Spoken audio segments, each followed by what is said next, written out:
We are in section 1.4, Functional Models. Mathematical modeling is a method of simulating real-life situations with mathematical equations to forecast their future behavior. Steps to mathematical modeling involve formulating a mathematical model, analyzing the model, interpreting the model, and testing the model and adjusting if necessary. The first example that we have says Amanda wants to build a closed circular water tank for her farm with a capacity of 11,000 cubic feet. The cost of the material used for the top is $3 per square foot, while the material used for the bottom and the curved side is going to be $5 a square foot. Express Amanda's total cost of constructing the tank as a function of the radius. So as a function of the radius means that we are going to have r's in our answer. So I'll use r for radius. The cost is different for the top as it is for the bottom, and the shape that we were talking about here is called a closed circular water tank. So what that is going to be just something along the lines of like a can or a cylinder. So going ahead and looking at that and drawing a picture, we are going to have a top and a bottom that are going to be a circle, and if you were to roll out the sides that wrap around that can, it's actually just going to make a rectangle. So you're going to need to have some formulas here in order to figure this out. First thing is the area of our circle is going to be pi r squared. And then if you were to look at that rectangle that you guys have, the height is going to be the one side of that rectangular part that wraps around the can. And then the base of it is going to be the circumference, which is found by doing 2 pi r. So our volume is 11,000 feet cubed. And the volume of our cylinder here is going to be pi r squared h, which means that we are going to have 11,000 equals pi r squared h. And since this wants us to write this as a function of the radius, I'm going to go ahead and solve for h, meaning that I'm going to get h by itself, and we get h is equal to 11,000 divided by pi r squared. Now we need to figure out how much is it going to cost for the top of this can or this water tank that we have. And so the cost is going to be $3 per square foot. So to figure out how many square feet we need, we have our circle, which is going to be pi r squared, and we have to multiply by that cost, which is going to be $3. So this works out to be 3 pi r squared. And the cost for the bottom is more. That is actually $5 a square foot. So we're going to have 5 times pi r squared, which is just 5 pi r squared. And then the cost for the side is also $5 a square foot times, and since we just have a rectangle, the area is just length times width, and so our area is going to be 2 pi r h. So 2 pi r h, which works out to be 10 pi r h.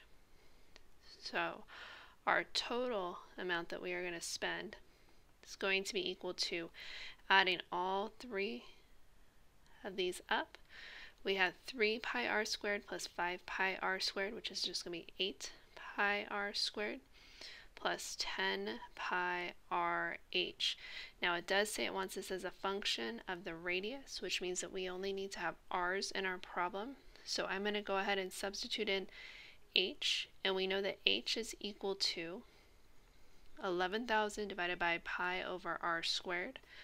So this is going to be 8 pi r squared plus 10 pi r, and then h is going to be 11,000 divided by pi r squared. And then simplifying our answer, our total cost is going to be 8 pi r squared plus, and then 11,000 times 10. We have 110,000 divided by, and if you notice, one of your r's will simplify out and your pi will simplify out, and we're just left over with an r in the denominator. So this is giving us our total cost of constructing the water tank. And this allows for Amanda to figure it out based upon whatever radius it is, how big she wants that water tank to be.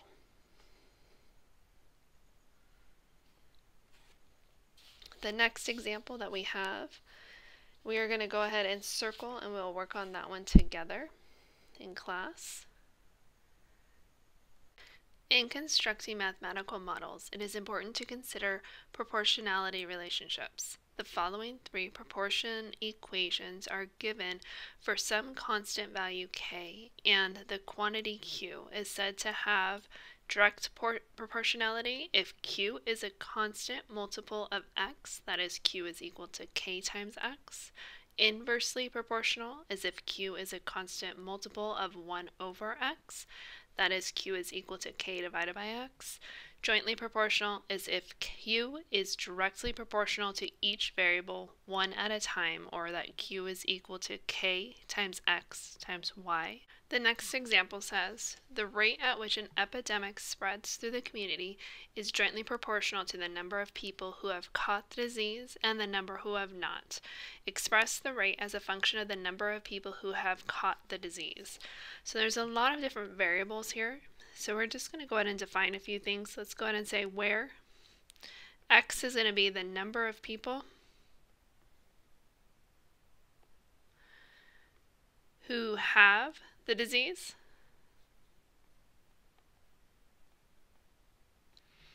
and we'll say where y is going to be the number of people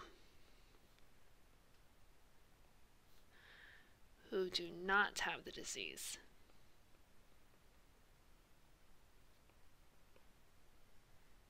And since this does say that it is jointly proportional, I'm going to go ahead and write the formula that we have up above. And we have k times x times y is equal to q. And it says to rewrite this in terms of the people who have caught the disease. So that would be our variable x, which means we need to solve this for x. We have x is equal to q divided by ky.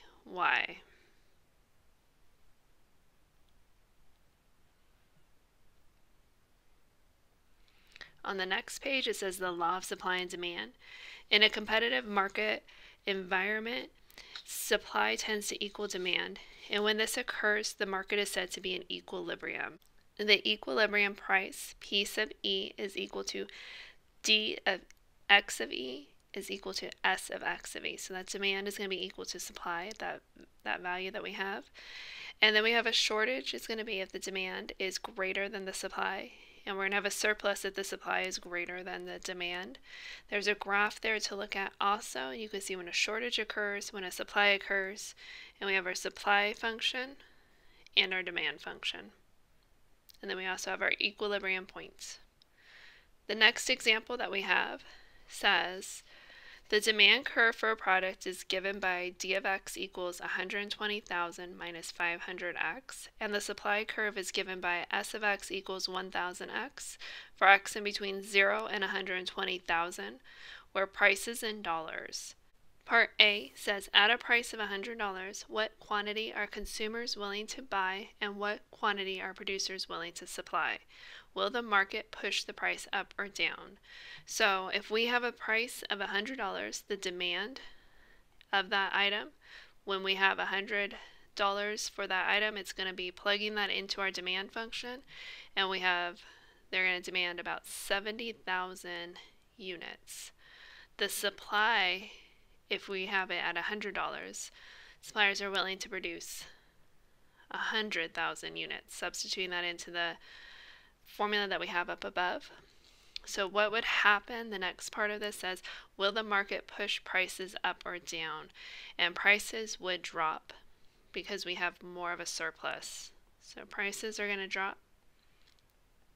And again, the reason why is because we have so much, we have too many items that have been produced, and so that demand needs to increase, and in order to do that we need to drop the price. Part B says find the equilibrium price and quantity. Does your answer in part A support the observation that market forces tend to push prices closer to the equilibrium price? So we need to look at when demand is equal to supply. And so our demand function is 120,000 minus 500x is equal to 1,000x. And going ahead and solving this, we have 120,000 equals 1,500x. Dividing by 1,500, we get x is equal to $80. And so yes, this would make sense that the price did drop. That's what we set up above in part A. So this is the price that we are going to be selling this at is going to be $80, and the quantity that we are going to have, if we were to substitute this into either your demand function or your supply function, it doesn't matter. I'm going to substitute into supply since it's a little bit easier of an equation, and we have 1,000 times x, and our x is 80, so this works out to be 80,000 units. And that's our equilibrium price of $80 and quantity of 80,000 units. The next example that we have says if the demand curve is given by d of p equals 21 minus 3p squared, and the supply curve is given by s of p equals p squared plus p plus 3, then find the equilibrium price and the equilibrium quantity for the problem. So we need to look at when our demand is going to be equal to our supply, and our demand function is 21 minus 3p squared, and our supply is going to be p squared plus p plus 3. Since this is a quadratic, I'm going to move all of my variables over to one side, and we have 4p squared plus p minus 18 equals 0.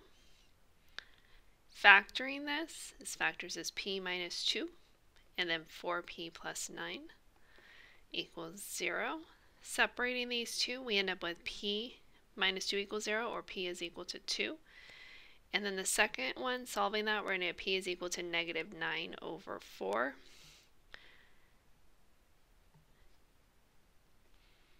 And solving this, we cannot have a negative.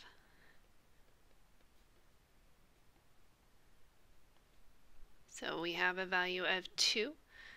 So our equilibrium price is going to be $2. And to figure out our demand that we would have, I'm going to go ahead and substitute this in to figure out our quantity, and substitute it into our demand function. And we have 21 minus 3 times 2 squared. Working this out, we get a value of 9. And so our equilibrium quantity is going to be 9 units. Break-even point is the point where the total revenue is equal to the total cost. This is the point where the manufacturer experiences neither a profit nor a loss. And you can see that in the image next to this, at the graph of our cost and our revenue and that break-even point. The next example we are going to circle, and we will work on that one together. Now we're in sections 1.5 and 1.6. They relate very well, so we're going to kind of look at them together. This is on limits and on one-sided limits and continuity. We can use a table or graph to estimate limits, which is a tool used to describe the behavior of a function as the value of x approaches or becomes closer and closer to a particular number. For example, what happens to f of x equals 5x plus 4 as x gets closer to 2, but not exactly equal to 2. But from the table and the graph, we're going to look at that. The graph is already on here for us, and the table is already calculated for us. So if you look at your x values, and as they're approaching and as they get closer and closer and closer to 2 on the left, so all of these values are a little bit smaller than the value that we are approaching, which is getting closer to 2. So I'm going to put a 2 in here. but we're approaching 2 on the left. What happens to all of these y values? That goes from 13.5 to 13.95 to 13.995. These are getting closer and closer to 14. So we'll say 14 here is what they're getting close to. Likewise, on the right-hand side, if you look at these x values, these are all getting closer to 2, but on the right-hand side, or a little bit larger than 2 versus a little bit smaller than 2. So this is on the right. And if you look at those y values, it goes from 14.5 to 14.05 to 14.005. This is also approaching the value of 14. So down below it says, we say the limit of f of x as x approaches 2 is 14, and is written as the limit as x approaches 2 of our function is equal to 14. And this would be our answer. So a limit is what it's approaching. You can see that too on the graph. The left and the right side both have to be approaching the same value. We'll see that right below. One-sided limits. When x approaches the number c from the left-hand side, or when x is less than c, we are considering the existence of a left-hand limit, which is denoted the limit as x approaches c on the left with the little minus sign in the upper right-hand corner of f of x. Similarly, when x approaches the number c from the right-hand side, when x is greater than c, then we are considering the existence of a right-hand limit, which is denoted the limit as x approaches c with a little plus in the upper right-hand corner of f of x. The limit as x approaches c of f of x equals L exists if and only if the left-sided limit and the right-sided limit are equal and they also equal L. And L is going to be a real number. So in words, a function f of x has a limit as x approaches c if and only if the limit from the right of c is equal to the limit from the left of c. The next example that we have says find the limit as x approaches 3 of f of x, and where we have a function f of x equals x cubed minus 3x squared over x minus 3 by creating a table of values. So going ahead and making our table on here. And we have an x row and an f of x, or a y row. And so we need to have 3 values, is usually typical for on the left. The value that we have, which is a 3, so I'll go ahead and write the 3 here, and then 3 values on the right. That gives us enough information to kind of tell what's going on with this limit. So if we were a little bit larger than 3, we'll say we're at 3.1. You could pick other values. You don't want to be too far away from 3, but you want to be relatively close to it and to the right. To get even closer, I'm going to throw in a 0 here, and it's very typical. So 3.01. Even closer, I'm going to do 3.001. And then on the left side, smaller than 3, but close, we'll say is 2.9.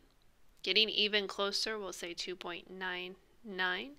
And even closer than that, 2.999. So from here, you need to look at this. This is us approaching.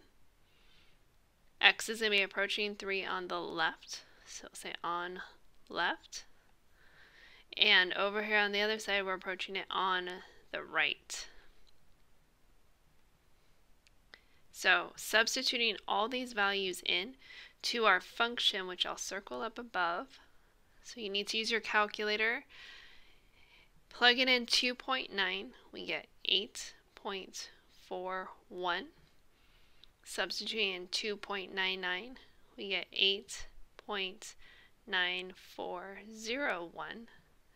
And then substituting in 2.999, we get 8.994. So as we're on the left of 3, these values are getting really, really close to 9. So we'll say f of x is going to, and I'll use an arrow, approaches 9. Over here on the right side, if I substitute in 3.1 into my function f of x, I get 9.61. Substituting 3.01, I get 9.0601. And then substituting in 3.001, we get 9.006. As we get closer to 3, f of x on the right side is getting closer and closer to 9. So since this is equal to 9 on the right, and it's also equal to 9 on the left, we can say that the limit as x approaches 3 of our function is equal to 9. The limit of f as x approaches a does not exist, or a DNE. If, first thing would be if f of x becomes infinitely large, possibly positive or negative, meaning it goes up to positive infinity or down to negative infinity. This happens when you guys have a vertical asymptote in your graphs, either going to go up to positive infinity or maybe down to negative infinity. So as we approach this, we can be getting very large numbers or very large negative numbers. 2, the limit as x approaches a on the left of f of x equals L, and the limit as x approaches a on the right of our function is equal to m. And so those do not match. So if we were to look at a little graph here, if this was a, we can say, we'll say that one is m and one is L. And as you're approaching a on the left, you are approaching L. And a on the right, you're approaching m. And since our left side and our right sided limits don't match, we would say that this does not exist. The next example that we have says use the graph of f of x to evaluate the limits. The first one is the limit as x approaches a. So looking at a, we have the left side goes down to negative infinity and the right side goes up to positive infinity. And since those do not match, we have a does not exist. Part B, the limit as x approaches b of f of x. So if you look at b, coming in on the left is equal to a different value in on the right. So this is another example of does not exist. The next one is as we approach 0. So as we get close to 0, x is 0, we get really, really close to negative 2 on the left, and we also get really close to negative 2 on the right. So this is going to be equal to negative 2. And then the last one says the limit as x approaches c of f of x. And c here, and you can see that my left-sided limit and my right-sided limit don't match, so this is a does not exist. Algebraic properties of limits. If the limit as x approaches c of f of x and the limit as x approaches c of g of x both exist, then the following laws are true. It starts on this page and then it continues on to the following page. So the first one says that if you have multiple terms in here, you're able to take the limit of each term individually. The one after that says if you have a constant multiple, you are able to move that constant multiple outside of the limit and then just take the limit of that function. 3 says that if you're multiplying two limits, you can multiply each of those limits independently. Likewise with a quotient, and then if you have an exponent, you can take the limit of that function first and then apply the exponent, and that works exactly the same with the root. Limits of two linear functions that we need to know. For any constant k and c, the limit as x approaches c of k is just equal to k, and the limit as x approaches c of x is equal to c. So up here, since we just have this as 4 and it's a constant, this would just be equal to 4. Likewise, the next one says the limit as x approaches 3 of x, and that would be the second one that we have up here, is just equal to the value as x is approaching, which is 3. The next property that we have, I'm going to go ahead and start. This is a big one that we need to know, and this is called the direct substitution property. If p of x and q of x are polynomials, then the limit as x approaches c of p of x is equal to p of c, and the limit as x approaches c of p of x over q of x is equal to p of c over q of c, as long as our denominator does not equal 0. In other words, we can use direct substitution on limits for all polynomials and rational functions with non-zero denominators. So all we have to do here, rather than making a table, is just substitute in that value. So the next example we have says evaluate the limit if it exists. So all we need to do, rather than making a table and approaching 2 from the left and from the right, we are just going to use direct substitution and substitute in the value that x is getting close to, which is 2, and simplifying this, and we get 4 minus 1, which is 3, and then 6 plus 2 is 8, so we get 3/8. When using direct substitution, sometimes we arrive at values that are indeterminate and we can't determine their values. Indeterminate is a function f of x is indeterminate at x equals c if, when f is evaluated at c, we get one of these forms. There's actually more indeterminate forms, but these are the main ones that we are seeing right now. And when this happens, we can't use direct sub. And so we need to have another way to deal with this. And so what we need to do first is we are going to need to simplify. And these forms of indeterminate mean that on our graph we actually have a hole there. On the next page, it says when evaluating limits, sometimes we arrive at 0 over a number.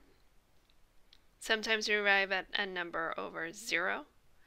And sometimes we arrive at a 0 over 0. If we do get a number over a number, that just is a number. We can simplify that on its own. So the first one is 0 over a number. That's just 0. Anytime we have a number over 0, you guys are either going to get positive or negative infinity. And so this means that you have a vertical asymptote. The next one's 0 over 0. This is where we have indeterminate.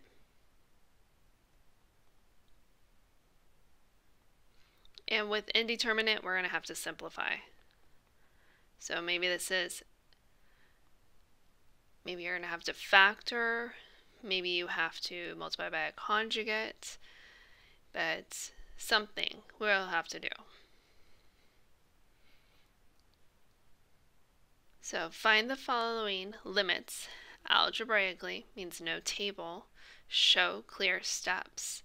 So the first one that we have is the limit as x approaches 2 of 3x squared minus 2x plus 1. So the first thing you want to try is just try direct sub. So if you were to substitute this in to both the top and the bottom, into the numerator and the denominator, this simplifies. We're going to have 3 times 4 minus 4 plus 1, which is 9, divided by the square root of 4, which is just 2. And we arrived at our answer using direct substitution. For part B, we're going to go ahead and try direct sub again, but you'll notice that we have an issue, and I could see it already in the denominator, but we have 2 squared minus 5 times 2 plus 6 divided by 2 minus 2. Working out the numerator, we get 0. Denominator, we get 0. And this is indeterminate. And whenever you have anything indeterminate, it means you have to simplify. So simplifying this, we're going to have the limit as x approaches 2 of, our denominator stays x minus 2, and the numerator is in a factor to being x minus 2 and x minus 3. The x minus 2 factors will simplify, and we get limit as x approaches 2 of x minus 3. And from here, we're going to try direct sub. Once you do direct substitution, you stop writing the word limit. So we have 2 minus 3, which is equal to -1. Next one that we're going to look at is C. So again, you always should try direct sub first. So see if that works. We have the square root of 9 minus 3 over 9 minus 9, which works out to be 0 over 0, which is also indeterminate. And so we need to simplify. So factoring this, we have the limit as x approaches 9 of, and I have the square root of x minus 3, and I'm going to factor the denominator. We usually factor this as a difference of squares, and it works out exactly the same way. So this would be the square root of x minus 3 and the square root of x plus 3. Again, the difference of squares is a good formula to look at if this is looking a little new to you. We can simplify from here, and we get the limit as x approaches 9 of 1 over square root of x plus 3, which equals 1 over the square root of 9 plus 3, or 1 over 3 plus 3, which is just 1/6. We have 3 more of these, and we're going to circle all of these and work on these together in class. So circle D, and then on the next page, E and F. Long-term behavior is often a matter of interest in business and economics. The symbol infinity is used in mathematics to represent unbounded growths. So we have the limit at infinity. If the value of our function approaches the number L and x increases without bounds, this would be in the long run of a company, we have the limit as x approaches positive infinity of f of x is equal to L. And if the value of the function approaches a number m as x decreases without bounds, so x is approaching negative infinity, we would write graphically limits at infinity represent horizontal asymptotes. So limits at infinity represent horizontal asymptotes of a graph of the function. We have a reciprocal limit rule, and this says if r is a positive rational number and c is any real number, then the limit as x approaches positive or negative infinity of c over x to the r is equal to 0. This only works if you have the limit as x is approaching positive or negative infinity. In words, if the denominator gets bigger faster than the numerator, in this case it's a constant, then the entire fraction is going to go to 0. So if you think about it, as the denominator is going to infinity, we have a number over infinity, and something over something really, really big is pretty small, practically 0. So we have a method for solving limits at infinity for rational functions. Step 1 is divide each term in the function by x raised to the highest power of x found in the denominator and simplify. Determine the behavior of each piece of the function by evaluating each term as x is approaching positive or negative infinity. Your answer may be a constant L, or it may be a plus or minus infinity. So you either can have a number or infinity or negative infinity.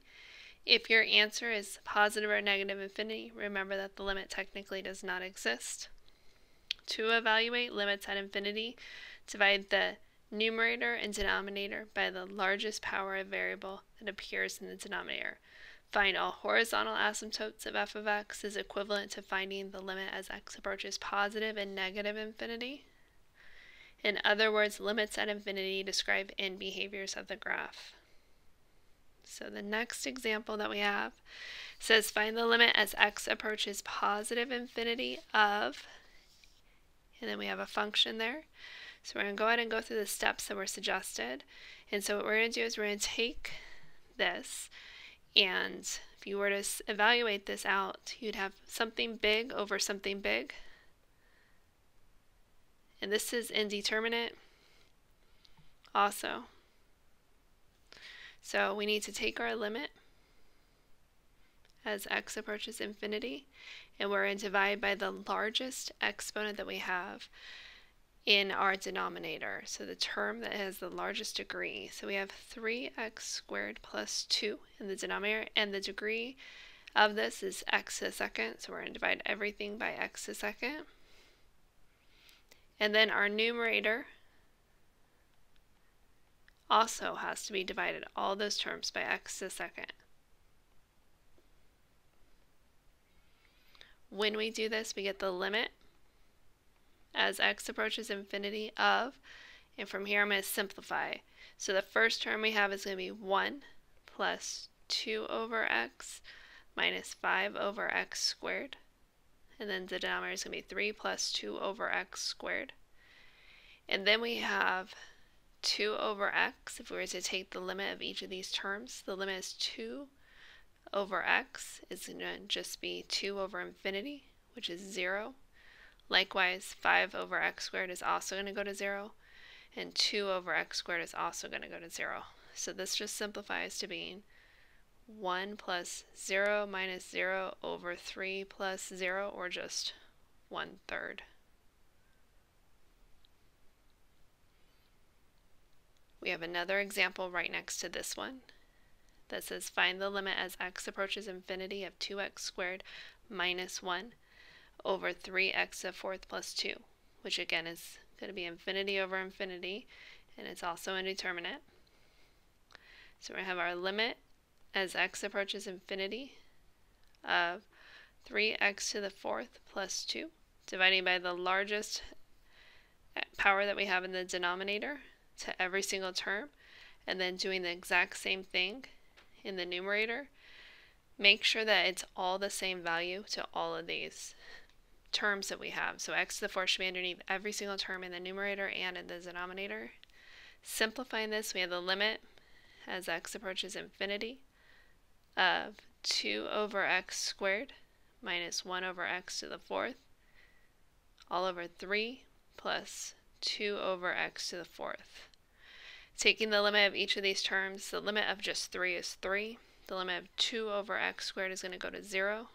Likewise with 1 over x to the fourth, 2 over x to the fourth, and so we get 0 minus 0 over 3 plus 0, which just simplifies to being 0 over 3, or 0.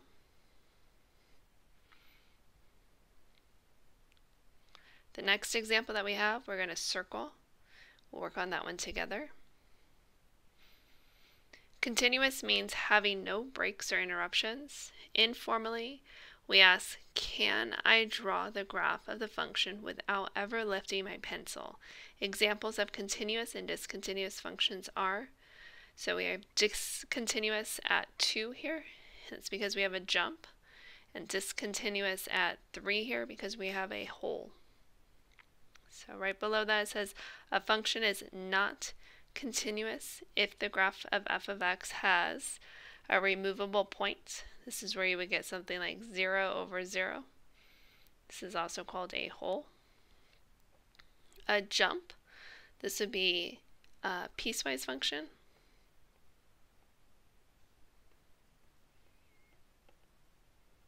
An asymptote, which is where we have a number over 0.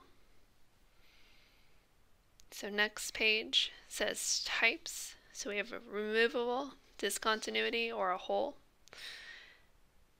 We have a vertical asymptote, or an infinite type of discontinuity, and then we also have a jump, or a piecewise. And you can see the examples of all of these. Continuity at number c.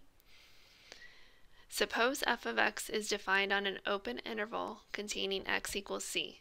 Then f is continuous at x equals c if all 3 conditions are held true. So you have to check all 3 of these. First one, f of c is defined. Second one, the limit as x approaches c of f of x exists. This means that the limit from the left is equal to the limit from the right. And then 3, those 2 values that you have in step 1 and step 2 are equal. That means that the limit is equal to the function value. So the next example that we have It says find all values of x equals a where the function is discontinuous.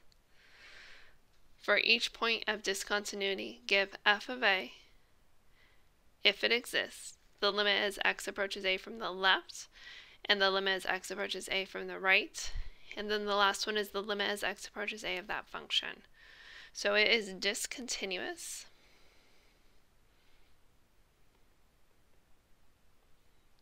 at x equals, and so we have at x equals, and just look at the graph from left to right. The first value I notice is -3. It has a jump there. We also have discontinuity at -1 because we have a vertical asymptote. And it looks like we also have a point of discontinuity at 2. And there's a hole there. So we have to go ahead and at all three of these values to find a through d that are lifted up above. So first one, I'm going to go ahead and zoom in over here at x equals -3.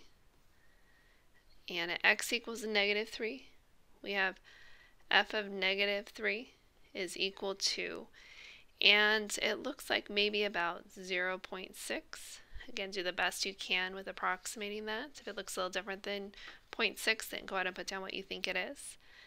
Part B is asking about the limit as x approaches -3 on the left of our function. And on the left, we are coming in, it looks like at -1 or -0.9. C would be the limit as x approaches 3 on the right of our function. And as we're approaching on the right, looks like you're at 0.6. And then D says the limit as x approaches 3 of our function is, our left and our right side limits must match, and they do not. So we have a does not exist. So the next value that we have was at x equals -1. And at x equals -1, our function at -1 is a does not exist because we have a vertical asymptote there. There's no values. The limit as x approaches -1 on the left of our function is going up to +infinity. C is the limit as x approaches -1 on the right of our function is also going up to +infinity. And then D, since these both match, we can say that the limit as x approaches -1 of our function is also equal to +infinity. And then the last value that we have is that x equals +2. And f of +2 is equal to, it looks like it's about equal to -1. B is going to be the limit as x approaches +2 from the left of our function. And that looks like as we're approaching this on the left, it looks like maybe -0.5. C is going to be the limit as x approaches 2 from the right of our function. And coming on the right, that also looks like -0.5. And since these two match, we can say that the limit as x approaches 2 of f of x is also equal to -0.5.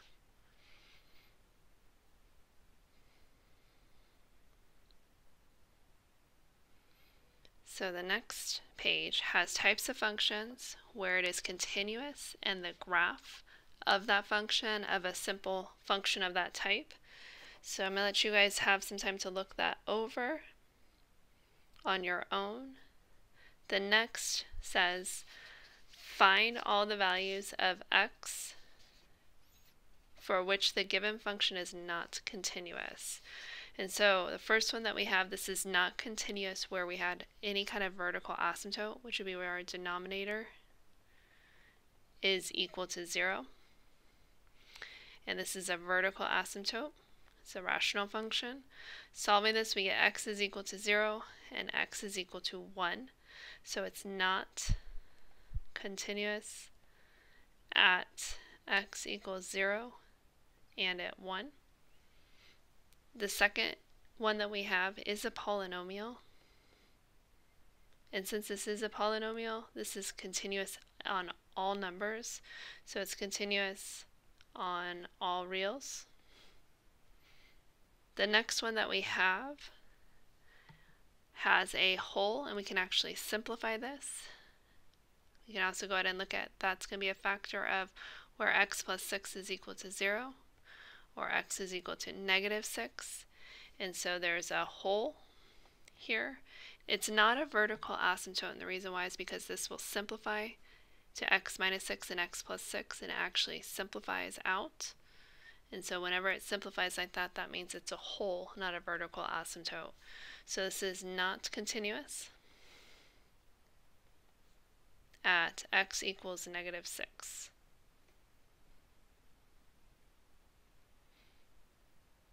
The next example, we're going to go ahead and circle, and we'll work on that one together. Next thing that we have is called the intermediate value theorem. It says if f of x is continuous on the interval of a to b, and L is a number between f of a and f of b, then f of c is equal to L for some number c between a and b. So we have the existence of zeros. And so this says if x is continuous on the interval from a to b, that interval is closed. And if f of a and f of b are non-zero and have opposite signs, so one is positive and one is negative, then f of x has a 0 in that interval. In the words, the function f of x must necessarily cross the x-axis. You can see that in the two diagrams below. A useful application of the intermediate value theorem is to estimate the break-even point of a production process. So we'll go ahead and look at that together. So go ahead and circle the next example, and we'll work on that one together in class.